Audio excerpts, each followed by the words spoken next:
오늘 시편 105편 말씀 함께 나누겠습니다. 이스라엘을 향하신 하나님의 사랑이다. 결국 우리를 향하신 하나님의 사랑이고 이것은 하나님의 언약의 모양이다 라는 겁니다. 이 우리를 향하신 하나님의 사랑을 보기를 주의 이름으로 축복합니다.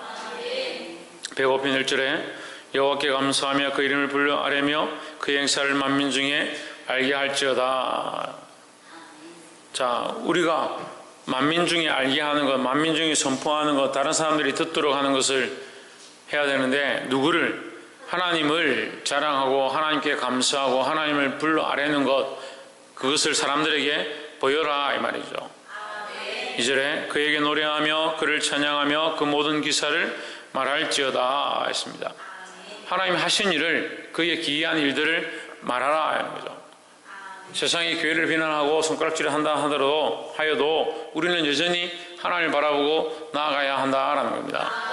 오히려 하나님을 바라보고 나아가지 않고 있기 때문에 손가락질 당하고 세상 사람들이 기뻐하는, 오히려 악한 것들이 기뻐하는 그런 모습 가운데 처해 있는지 모르겠습니다. 그래서 오히려 우리는 이런 상황 가운데 하나님을 바라보고 하나님을 자랑하고 하나님께 기도하고 하나님께 엎드리는 신앙으로 나아가야 된다라는 겁니다.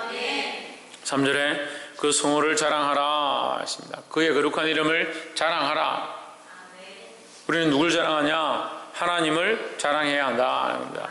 그래서 우리 첫 번째 나누고 싶은 말씀은 하나님을 자랑하자는 겁니다. 하나님을 자랑하자. 내 삶이 빛이 되고 덕이 되고 많은 사람들이 보기에 아름답고 믿음으로 살아가는 것이 있고 하나님께서 우리 가운데 역사하시는 것들을 자랑할 수 있는 그런 삶을 살고 있으면 얼마든지 우리의 신앙을 자랑하고 특별히 하나님을 자랑할 수 있습니다. 그런데 우리가 믿음으로 살지 않고 내 마음대로 살고 세상 사람 보기에도 덕이 되지 않고 별로 윤리적으로나 도덕적으로나 이해할 수 없는 행동들을 하면서 사람들이 지탄하고 비난하고 손가락질하는 그런 행동과 삶을 살아가고 있으면서 하나님을 자랑한다면 오히려 사람들 앞에 하나님을 자랑하는 것이 아니고 그것은 하나님을 욕되게 하는 것입니다. 그래서 우리는 하나님을 자랑한다는 것은 결국 우리도 또한 하나님을 따라, 하나님의 말씀을 따라, 하나님의 거룩하심을 따라 살아간다는 그 의미가 이미 포함되어 있는 것이다 라는 거죠. 그래서 그의 거룩한 이름을 자랑하라. 하나님 거룩하시니까, 하나님 완벽하시니까, 완전하시니까, 죄가 없으시니까 우리도 또한 하나님의 거룩함을 본받아서 하나님의 거룩하심을 따라서 우리도 거룩하고 정결한 모습들을 살아갈 때에 하나님을 자랑하는 모양이 되어진다라는 겁니다. 여호와를 구하는 자들은 마음이 즐거울지로다. 그래서 하나님을 자랑하고 하나님을 구하고 하나님 앞에 엎드리고 하나님께서 내게 역사하시는 것들을 드러내는 것, 이것이 우리 안에 즐거움이 된다라는 겁니다. 할렐루야. 그럼 믿음으로 살지 않고 자기 마음대로 살고 특별히 도덕과 윤리적으로도 세상의 모양에도 아름답지 못한 그런 삶을 살아가는데 어떻게 우리가 하나님을 자랑하겠냐? 그러니까 그런 삶들을 살아간다면 하나님으로 인한 즐거움이 우리에게 있을 수가 없다라는 거죠. 이 하나님을 자랑할 수 있는 자들이 되기를 주의 이름으로 축복합니다. 뉴스에서 지금 계속 그 만민중앙교회 이재룡 목사에 대해서 계속 이렇게 떠들고 특히 SNS 그 다음이나 이런 데서 지금 검색어 1, 2위에 계속 올라가는데 이재룡 목사는 목사가 아닙니다. 이단이고 사회비로 정죄됐고 목사로 인정하지도 않는데 자기들끼리 교회를 하고 자기들끼리 목사라 하는 사람을, 그 사람이 그렇게 범죄를 저질렀다고 온 교회를 다 매도하고 모든 목사들을 다 매도하는 것, 그 자체가 잘못되었다는 거죠. 근데 오늘 지금 교회들이 바른 삶들을 살지 못하니까, 덕을 끼치지 못하니까, 빛된 삶을 나타내지 못하니까 결국 뭐요? 하나님을 자랑하는 게 아니고 하나님을 욕되게 하는 거예요. 그러니까 이재룡 목사가 이단인데도 목사들이 다 이렇다, 여성도들을 뭐 성폭행했고 했다라는 말을 하면 교회들이 할 말이 없는 거예요. 왜? 교회 안에도 그런 모습들이 있으니까 부끄럽다는 거죠. 결국 누굴 자랑할 수 없느냐? 하나님의 거룩한 이름을 자랑하라라고 말씀하고 있는데 우리가 이 거룩한 삶을 살지 못하니까 하나님의 거룩함을 자랑할 수가 없다는 거예요. 하나님의 이름을 드러내는 삶을 살아야 하는데 학교 가서 사고치고 선생님들한테 찍히고 맨날 반성문 쓰는 애가 네 부모님 누구? 그러면 우리 부모님 자랑스럽게 자랑할 수 있겠습니까? 우리 부모님 이런 분이라고 자랑하겠습니까? 그 사고 많이 치고 속 썩이는 아이들 부모님 모셔오라면 그게 제일 부끄러운 일이다. 마찬가지로 우리는 하나님을 자랑하는 사람, 하나님을 드러내고 하나님을 자랑하고 하나님을 구하는 자가 되어야 해요. 하나님을 자랑하는 것이 하나님을 구하는 것이 우리의 즐거움이 되어야 하는데 우리의 삶이 거룩하지 못하고 정결하지 못하고 하나님을 자랑할 만한 그런 삶이 안 되니까 이게 즐겁지 못한 시대가 되어가고 있다. 우리가 이것을 알고 하나님 기뻐하시는 삶을 살아가기를 주의 이름으로 축복합니다. 그래서 우리는 누굴 자랑해야 한다? 하나님을 자랑해야 한다. 두 번째로 7절에 그는 여호와 우리 하나님이시라 그의 판단이 온 땅에 있도다. 8절에 그는 그 언약 곧 천대에 명하신 말씀을 영원히 기억하셨으니 했습니다. 그는 누구냐? 하나님이죠. 하나님은 하나님의 언약, 하나님께서 우리에게 언약하신 것. 누구와 언약했냐? 하나님과 그리스도와 언약한 게 아니라 하나님과 우리와 언약했다는 거예요. 하나님과 사람이 언약했는데 그럼 사람이 하나님께 언약을 할 수 있느냐? 없죠. 자격이 안 되죠. 그래서 이 하나님과의 언약은 이미 뭡니까? 하나님의 사랑이죠. 이미 언약을 할 자격이 안 되고 가치가 안 되는 자에게 하나님께서 언약을 하도록 허락하셨으니까 이 언약을 얻게 된 우리는 뭡니까? 사랑을 받은 자가 된다는 거죠. 그런 자격이 안 되는 우리에게 하나님께서 언약을 하셨다. 무슨 언약을 하셨냐?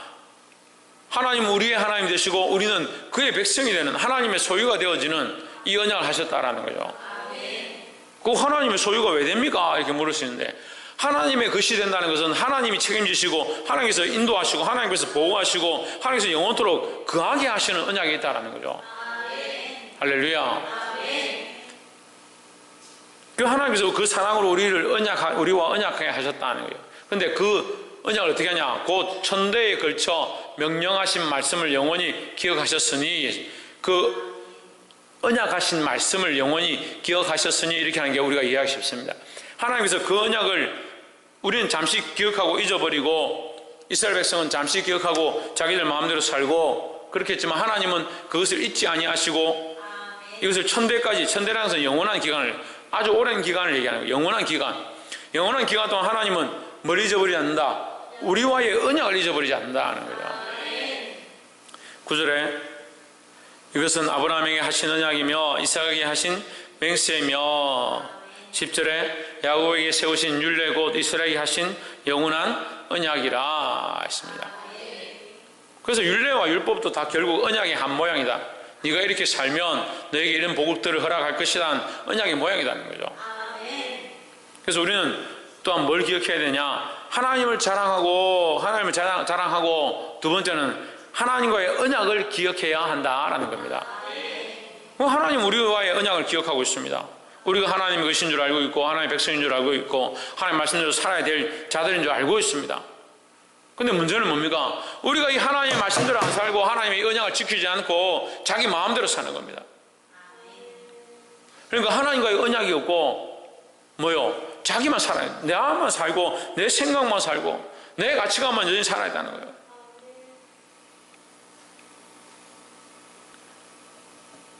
하나님과 이 언약을 기억하는 자들이 되기를 소망합니다. 11절에 이르시기를 내가 가나안 땅을 내게 주어 그 기업의 지경이 되게 하리라 하셨도다 했습니다. 이게 뭡니까? 이게 언약의 모양이다는 거죠. 언약. 하나님 언약하셨다. 뭘 언약하셨냐? 너에게 이 땅을 줄 것이다. 너에게 이 소유를 줄 것이라는 언약을 하셨다는 거죠. 오늘 우리에게도 언약하셨습니다. 무슨 언약을 했습니까?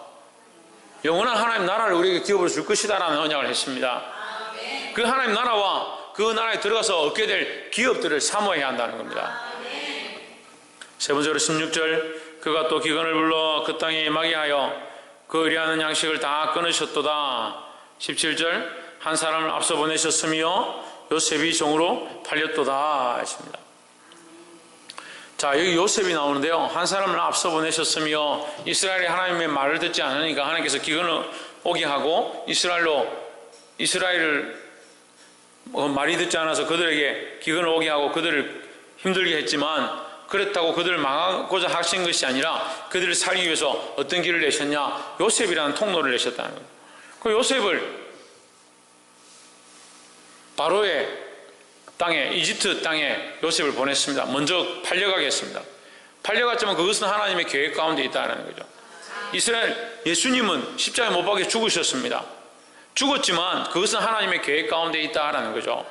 예수님의 죽으심으로 하나님 나라에 들어갈 수 있는, 구원의 자리에 들어갈 수 있는 통로가 생겼다라는 거죠. 요셉이 팔려갔고 그 인생이 끝난 것처럼, 그 목숨이 끊어진 것처럼 되었지만 결국 그의 팔려감으로 이스라엘이 살게 되는 길이 생겼다라는 거죠. 그래서 요셉은 그리스도의 모양을 얘기하고 있다라는 겁니다. 17절, 한 사람을 앞서 보내셨으며 요셉이 종으로 팔렸도다 했습니다. 18절, 그 발이 착고에 상하며 그 몸이 쇠사슬에 매였으니 했습니다. 이 말씀은 결국 예수님의 십자가의 고난의 모양을 함께 클로즈업 시키는 거죠. 이 모습이 요셉의 이 고난 당함과 팔려감과 그 몸이 쇠사슬에 매이고 그 발이 착고에 매이는, 착고를 차고, 이러면 착고라 되는데, 착고, 이 발목에 쇠사슬로 묶는 거요. 발목을 도망가지 못하도록 쇠사슬에 묶는 거. 그리고 예수님의 십자가의 모양을 가리키는 겁니다. 17절, 19절, 곧 여호와의 말씀이 응할 때까지라 그 말씀이 저를 단련하셨도다. 그래서 예수님은 십자가에 달리셔서 뭘 하셨습니까? 십자가에 달린 이 일들 가운데 예수님 뭘 하고 있습니까? 하나님의 말씀을 이루어가는 일들을 하고 있는 겁니다. 하나님의 말씀대로 사셨고 마지막까지 하나님의 말씀을 이루고자 힘쓰셨다라는 거죠. 여호와의 말씀이 응할 때까지라. 요셉에게도 마찬가지죠. 요셉에게도 그가 말씀을 통해서 뭐 했느냐? 단련되어졌다라는 겁니다. 20절, 왕이 사람을 보내어 저를 석방하며 열방의 통치자가 저를 자유케 하였도다 했습니다. 결국 이 요셉의 석방과 자유케 되어짐은 예수님의 죽음에서 부활하신 모습을 닮았다는 거죠. 그래서 예수님의 죽음에서 부활함으로 말미암아 우리는 뭘 얻었냐? 구원의 소망을 얻은 거죠. 자유함을 얻게 된 거죠. 요셉이 그 포로된 상태에서 종으로 팔려서 죽게 되었을 때 그가 그 감옥에서 놓여지는 그 모습으로 말미암아 그는 그 나라의 왕이 되었습니다. 그 통치자가 되어서 이스라엘 백성을 많이 구원하는데, 오랜 동안 거기서 살게 하는데, 그 이스라엘을 부흥케 하는데 큰 역할을 했다라는 겁니다. 그래서 우리를 승리케 하실 하나님, 세 번째 우리가 나눠야 될 말씀은 우리를 승리케 하실 하나님을 바라보자라는 겁니다.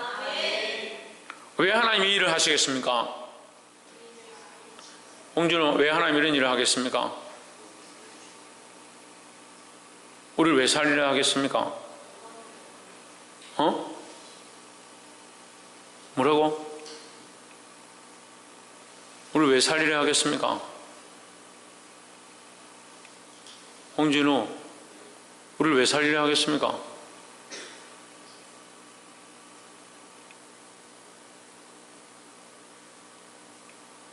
홍진우, 뭐 대답을 안 해? 답이 안 맞는지 안 맞는지 몰라도 대답을 해봐.